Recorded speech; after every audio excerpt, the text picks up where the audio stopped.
তো এখন এটা পাশুন নিজে ব্যাগের মধ্যে বোঝান নাই, পাশুনটা নিয়ে যায় হাতলা মানে কোদালের মতো করে হাসড়ে হাসড়ে হাসড়ে আসি, এক সাইড খুলছি, খুলে দুই সাইডের মাটিগুলো না শহরে টরে না দিয়ে আমি দাঁড়িয়ে আছি।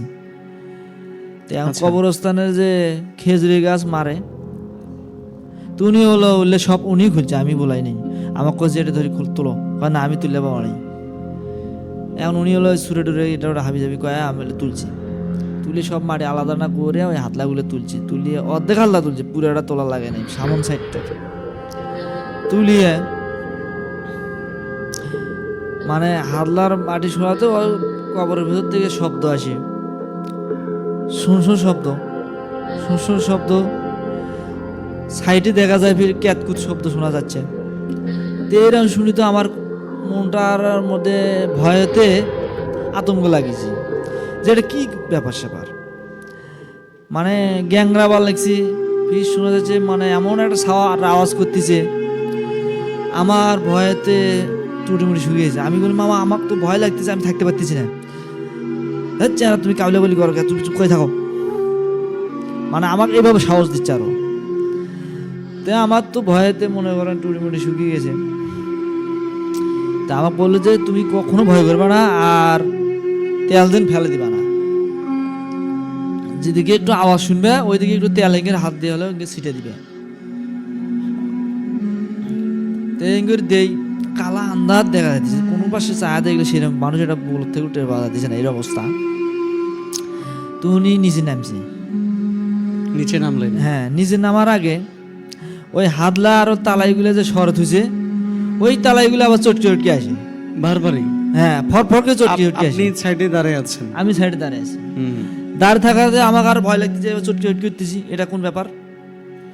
তালাইগুলো তো শরৎ হয়ে এসে তালাইগুলো চটকিয়ে দিয়ে গায়ের দিকে এসে চাপতেছে, ফটাস করে এসে চাপতেছে।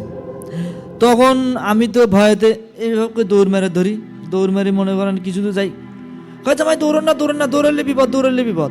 আচ্ছা, এরকম বলতেছে? এরকম বলতেছে। তখন আমি দৌড়ন সারি আটকেছি আর যাইনি, এদিকে আসো আসো, দৌড়ো না।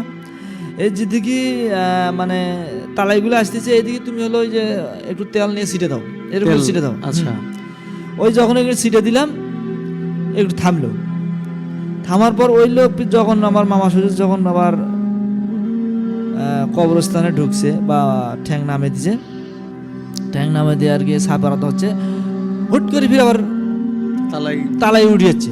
আচ্ছা, তালাই উঠে এসে উপরে পড়ছে। উপরে যখন পড়ছে আমি তো মনে করেন দৌড়, মানে দৌড় মানে ধরছে, এরকম অবস্থা। তো এখন ও লোক বলতেছে জামাই দৌড়ান না, কিন্তু উপরে তেল মারো, তেল মার, তেল সিটা মারো, এরকম তেল সিটা মারো।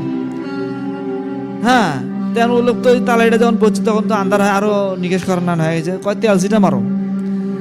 তখন আমি তেল সিটা মারার পরে ওই তালাইটা আপন সে ওদিক গড্ডি পড়লো, মানে অর্থাৎ উল্টি পড়লো, আবার ওখান থেকে সরে গেল। হ্যাঁ, ওই তালাইটা আবার সরে গেল? হ্যাঁ, আবার সরে গেল। সরে যাওয়ার পরে একটু আনা ভাগ হলো। তারপরে বাইর থেকে সাউনি পাকে পাকে সাউনি, যেমন মনে কর ভূত পেত্তানি কাউলে না, ম্যাও ম্যাও এরকম শব্দ করে। ফির সময়তে দেখা যায় মানুষের মধ্যে কাউলে, হ্যাঁ, আমাক মা কাটেন না, আমাকে বাঁচাও বাঁচাও এরকম করে শব্দ করতেছে। আচ্ছা, তো এখন কবরেছে কি আর যে জিনিসের জন্য গেছে ওই জিনিস ছাড়বে কি আর সহজে? আপনার কি কখনো মনে হয় না যে কোনো মানুষ আসবে এই শব্দগুলো শুনে? হ্যাঁ, এরকম শব্দ মনে হতেছে। আমি তখন মনে করলাম যে এটা তো মানুষের শব্দ, এভাবে মানুষের শব্দ বেরিয়ে কাটতেছে, আমার খুব ভয় লাগতেছে, এরকম আতঙ্কের মধ্যে পড়ছি। তখন আমি চিন্তা ভাবনা করলাম, উনি চুলের এগোনা ধরছে, ছোট চুল তো মনে করো আমার থেকে একটু চুল বড় হবে, চুল খামচা না ধরিয়া ওই এমনি ছোট চাকু নিয়ে গেছে, এমনি ভুল করছে, বড় চাকু নিয়ে ঘ্যাস ঘ্যাস করে কাটতেছে, ঘ্যাস ঘ্যাস করে কাটতেছে। আমার দেখি তো আমার আরো ভয় লাগছে।